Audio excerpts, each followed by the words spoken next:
Hablábamos del caso de Mónica Estefanía Aquino, Estefi Aquino, dábamos cuenta justo hace 24 horas de la movilización y el corte en la avenida de Circunvalación. Dábamos cuenta también de algunas novedades que se habían generado en el día de ayer. La detención de la suegra de Aquino, la madre de Hugo y Mario Pérez, quienes están imputados como coautores del delito de explotación sexual.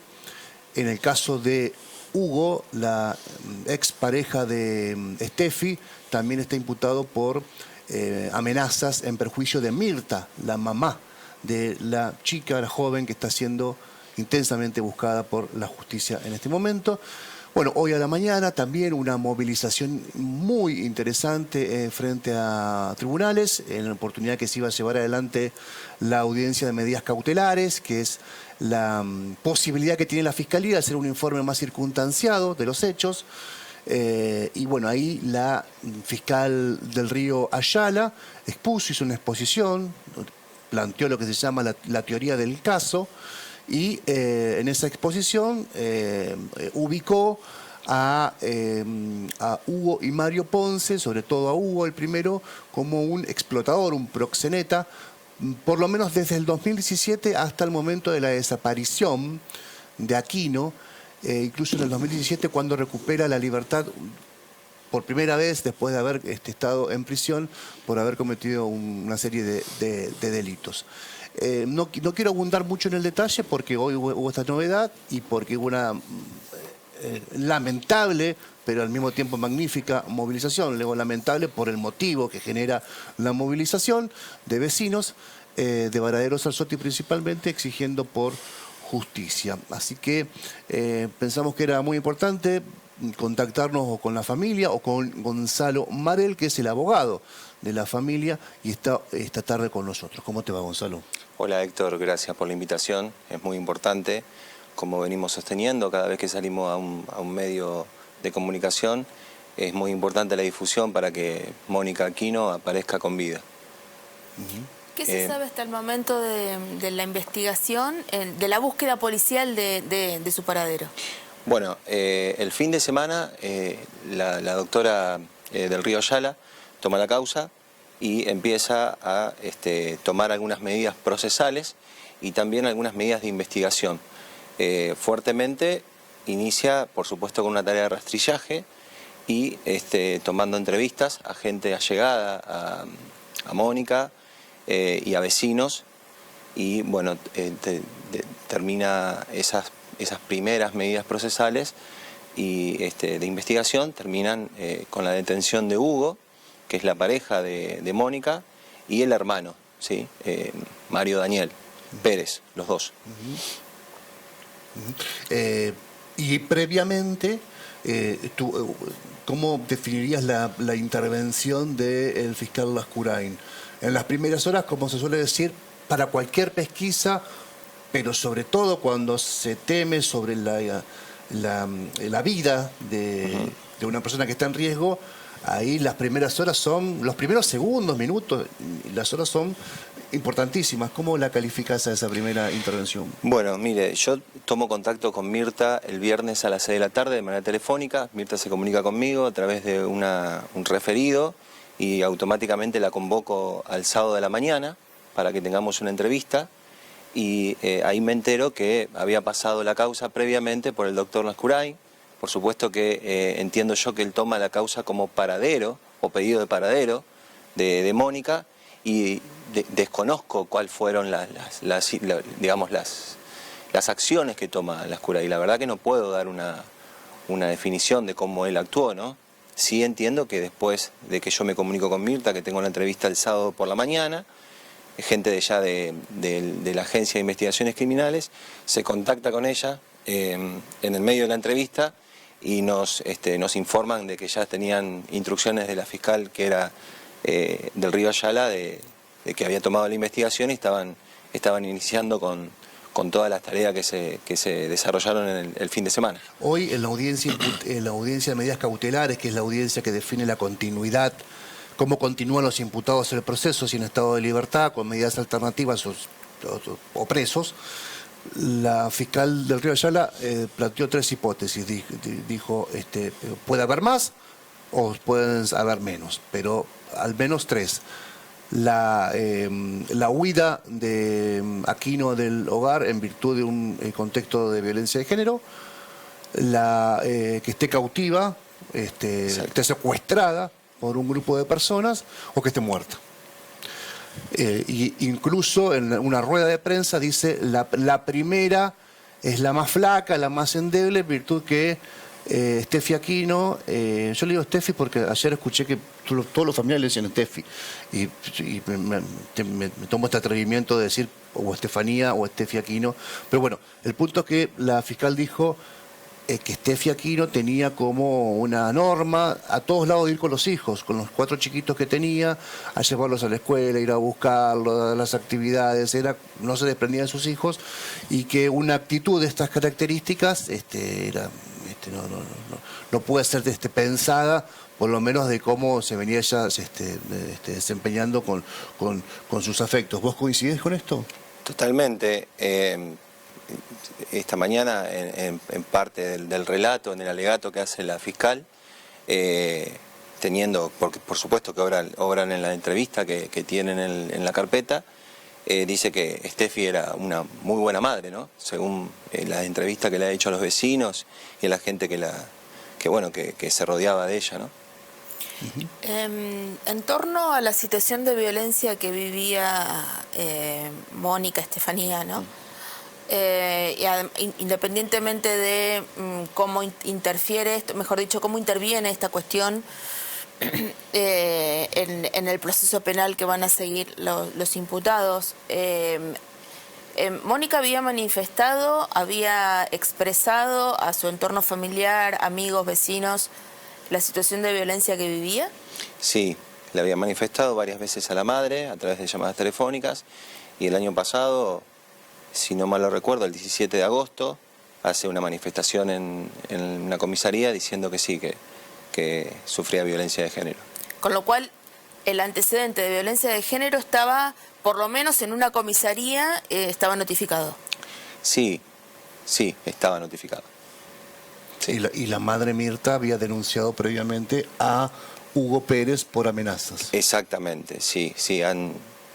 Hugo Pérez, que bueno, era su pareja, porque actualmente, aparentemente, estarían como separados. Por eso él quien hace la primera denuncia de pedido de paradero. Sí. ¿Cómo se explica esa situación? Ahora paso a explicársela.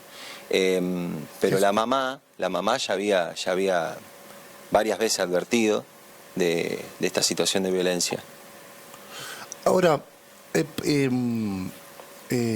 tanto Gonzalo como Colo, la mamá había denunciado a Hugo Pérez por amenazas. Y lo había hecho por lo menos hace un año. Obviamente, ella, imagino, ¿no?, que Mirta, primero con intención de resguardar su integridad física, pero principalmente para que eso sea el disparador, que se investigue el por qué. Claro. Estaba enojado Pérez lo amenazaba Pérez a Mirta, que era la violencia que sufría la hija de Mirta. Y hubo una intervención judicial que incluso fijó una medida de distancia de Pérez con Mirta. Exactamente, sí. Hay una intervención judicial en el medio. Todas estas preguntas, por lo menos de mi parte, van en la línea o van dirigidas de que todo esto se podría haber evitado. ¿O no? Absolutamente. Quizás si se empezaba un tiempo antes de la investigación, sí, probablemente sí. ¿Se pueden constituir como querellante ustedes? Sí, claro, ya estamos constituidos como querellante. Ya está. Sí. Perdón, no. Estamos esperando la notificación, tendrán que correrle la fiscalía traslado al tribunal para que el tribunal disponga de la audiencia para que nos podamos constituir. Ya se presentó la documentación que se necesita para esta instancia. Los delitos serían violencia de género ejercida, explotación sexual, y las amenazas que recibió la mamá de Mónica. Sí, la carpeta judicial dice facilitación de la prostitución ajena también. Sí. Bueno, una cuestión técnica, pero ya que estás acá te la pregunto. Estamos hablando de una mujer vulnerable, prácticamente secuestrada, cautiva, que la sacaban de la casa para tener los pases sexuales en 2 esquinas al menos de la ciudad, en la zona sur, y la regresaban a esa situación de encierro.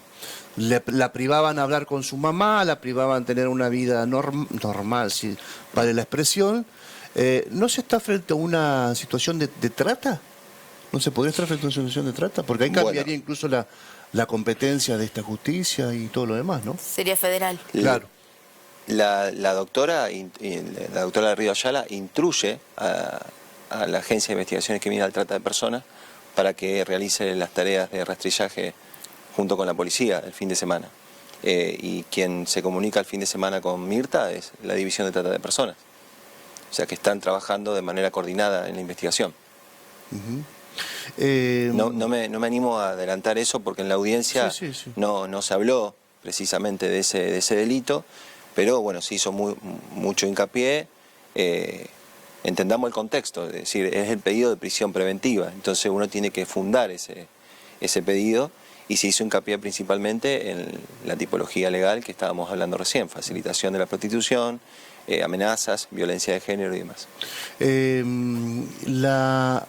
¿Cómo calificarías, si podés hacerlo, la intervención del equipo de niñez o social de niñez local, que tuvo que tener a quien se le corrió vista primariamente de la justicia para resolver con quién quedaban los chiquitos, los hijos de Steffi? Es una opinión subjetiva, para mí fue inmediata, tomaron la decisión correcta, que era, por supuesto, sacar a los chicos del domicilio de Hugo y de la familia de los Pérez, y bueno, llevárselos a la abuela, que donde van a encontrar, entiendo yo, el mejor resguardo posible, ¿no? ¿Y el tiempo, también el tiempo que se tomaron para definir? Sí, porque entendiendo que yo tomé contacto con la causa, empiezo a tomar contacto el viernes y el sábado, y el fin de semana se constituye la doctora como principal investigadora, y se toma el domingo la medida, o sea que me parece que tiene carácter de inmediatez. ¿Cómo se puede aportar, siendo un ciudadano santafesino, cómo podríamos estar atentos? ¿En qué deberíamos estar atentos sobre este caso? Bueno, eso es muy importante. Yo creo que por lo menos los rasgos físicos de Mónica, para que las personas, los vecinos que están en la calle o en algún barrio puedan identificarla. Mónica tenía 1,54 m de estatura, pesaba aproximadamente 50 kilos, el pelo era un castaño oscuro, ojos marrones, tenía una tez morena, vestía siempre de calza, también eso es importante, de calza oscura o algún color. Quizás no sabemos si hoy estaría de la misma forma vestida como se supone que se la puede llegar a identificar, pero también tenía en el cuello unos lunares que estaban juntos, como para también otro rasgo distintivo de su cuerpo, digamos. Eso por un lado. Y por el otro lado, entendemos que se están siguiendo entrevistando a gente en el marco de la investigación, y que la gente está aportando, tanto el vecino como siempre en estos casos llegan llamadas, llegan mensajes. El otro día fuimos a una entrevista, cuento esta situación, fuimos a la entrevista con la fiscal, con la mamá, Mirta, y nos llegó en simultáneo a Mirta y a mí un mensaje de una persona que tenía una foto de perfil, un WhatsApp desconocido, que tenía características de la localidad de de San Justo. Por supuesto que automáticamente yo llamé y bueno, después se intentó comunicarse con el número y no sé, eso nosotros lo aportamos, se lo aportamos a la fiscal, le pasamos la captura de pantalla con el número telefónico, pero no tenemos noticia de qué pasó, pero suelen llegar a Mirta principalmente. ¿Pero ese mensaje decía algo? Decía hola, a mí también me habían escrito lo mismo, y yo lo primero que hice fue llamar, intenté varias veces llamar y no, pero la característica era de acá de San Justo, que quizás hay gente que quiere... No, seguramente. Posiblemente denunciar o decir la vimos o hay una persona parecida en la zona. Estamos permanentemente en la búsqueda. Y hay que establecer en qué antena impactó ese llamado, ese WhatsApp también. Eso debe ser materia de investigación, claro. Sí, seguro. tenía un par de preguntas, varias que te quería hacer. Bueno, en principio la causa está en trámite, recién veíamos imágenes de Steffi y de Pérez. Esto. El momento en el que se pierde el rastro de Steffi también es controvertido respecto al momento, porque el 5 de mayo fue el aniversario de Colón. Sí. Hubo una gran movilización de gente de Sarzotti, de Chalé, de Centenario. Y la denuncia de Pérez hace referencia a que aproximadamente a las 0:40 o a la 1 de la mañana de ese 5 de mayo la dejó de ver. Pero después tengo entendido que alguien, decime si esto es así, alguien declara en la investigación que a las 4 de la mañana la habrían visto a Pérez y al Mario, su hermano, subirlo a un auto y ir en dirección al puente carretero. Sí, eso es una declaración que obra en la causa. Puntualmente creo que eran 3:40 de la madrugada, donde el testimonio que se brinda en esa línea es que ven que Mónica estaba junto con su pareja o su expareja y que él le propina algunos golpes y sí, escapan, no se sabe si es en un auto o en una moto, pero sí el testimonio indica que era 3:40 o 3:30 de la madrugada y que fue ese momento que se los vio juntos, digamos, en el marco también de una situación de agresión. No, me sorprende, pero no tanto, que la misma persona que supuestamente haya luego realizado la denuncia. Claro, por sí. la desaparición. Justamente la mamá, si se me permite el término, es como que recoge el guante cuando se entera que la expareja estaba denunciando o denunciaba el pedido de paradero y sale a hacer la denuncia a ella, decir, miren que mi hija puede estar desaparecida, no por una cuestión ligada a ella personalmente, sino porque en la casa donde vivía con su pareja y su familia la maltrataba, le ejercía violencia de género, incluso le hacían ejercer la prostitución. Sí. La situación de haberse incendiado el domicilio de los Pérez ayer en Varadero Sarzotti, ¿perjudican algo a la investigación o ya todo el rastro que se pudo levantar se levantó? Es una situación compleja esa, porque es una manifestación social. Uno no puede tener, digamos, el pensamiento de decir hasta dónde va a llegar la gente, ¿no? Por supuesto que no se acompaña a ese tipo de situaciones porque no deja de ser una vivienda que viven personas. Sí. Nosotros no podemos, digamos, apoyar ese tipo de acciones.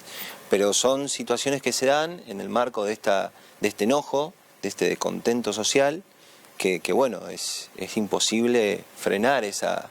Pero yo te preguntaba, Gonzalo, respecto a la preservación de la escena. Ah, bien, bueno... ¿Se eliminó alguna no, pista? porque previamente a eso se hizo allanamiento. Bien. De hecho, le voy a contar que hoy eso se dijo en la audiencia, que cuando se hace el allanamiento encuentran llamativamente el dormitorio donde descansaba, pernoctaba Mónica. Cuando entra la policía lo encuentran limpio y acomodado, cuando las restantes dependencias del domicilio no estaban así. Eso fue uno de los argumentos por los cuales el juez sostiene que en caso de no otorgar la prisión preventiva puede ser un entorpecimiento de la investigación o un peligro de fuga, porque evidentemente es extraña la situación en la cual si se entra en un allanamiento, justamente el dormitorio donde descansaba Mónica esté recién limpiado, digamos, ¿no? Hay también cierta duda en relación a si los Pérez se explotaba también sexualmente a la pareja de Mario Pérez. ¿Ahí se está investigando eso? Se está investigando eso. Y el rol de la mamá de los Pérez, hoy detenida, y el viernes también que va a ser sometida a una audiencia de medidas cautelares, ¿cuál crees que fue? ¿Qué es? El rol que en principio saldría de la investigación y de las entrevistas que pudo recoger la Fiscalía es que también iba al lugar donde Mónica ejercía los servicios sexuales y controlaba la situación junto con el hermano. Por eso está detenida en el marco de la investigación. Todo Tema- horrible por Gonzalo Sí, Mirecola. Todo horrible. Es espantoso, Sí, es sí, sí, espantoso, muy feo. espantoso. Bueno, lo importante es que Gonzalo Marel es el abogado de la familia Aquino, se van a constituir como querellantes. Yo creo que no hay ningún impedimento para porque todavía no está la respuesta, pero fue la Sí, audiencia de constitución. Sí, sí, ya está la respuesta. ¿Ya está la respuesta? Ya la Ah, respuesta, solamente faltaba a méritos formales una Ah, sola bien, está bien. documentación. Eso es lo importante, que es que, bueno, que quien va a estar más, por más que esta fiscalía es muy propositiva, va para adelante, son personas muy destacadas, bueno, la familia, por lo menos lo que ha manifestado, tiene un número, un importante grupo de fuentes, de vecinos, de familiares, el antecedente de la violencia, ojalá sirva para empujar hacia la verdad. Que aparezca con vida. Que aparezca, sí, Justamente eso. la idea, pero por Justamente toda la eso. información que existe y por todo ojalá. Ha habido casos que aparecieron con vida. Yo siempre me acuerdo de Matías Causo, ¿te acordás? Estaban viviendo en Misiones con una persona. Pero justamente, disculpa la interrupción, justamente es llamativo por eso, porque cuando Mónica se escapaba del lugar donde vivía por los maltratos y la violencia que sufría, siempre se comunicaba con algún familiar directo, sea la hermana, el hermano o la mamá, y trataba de que por lo menos la familia sepa que ella se había ido a la casa de una amiga o que pedía que se busquen a los chicos, y ahora es como que desapareció de un día para otro y los chicos quedaron en la casa. Y Sí, bueno, es un dato muy, muy peculiar, digamos, fuera de su conducta habitual. llamativo por lo menos para la conducta de Mónica, ¿no?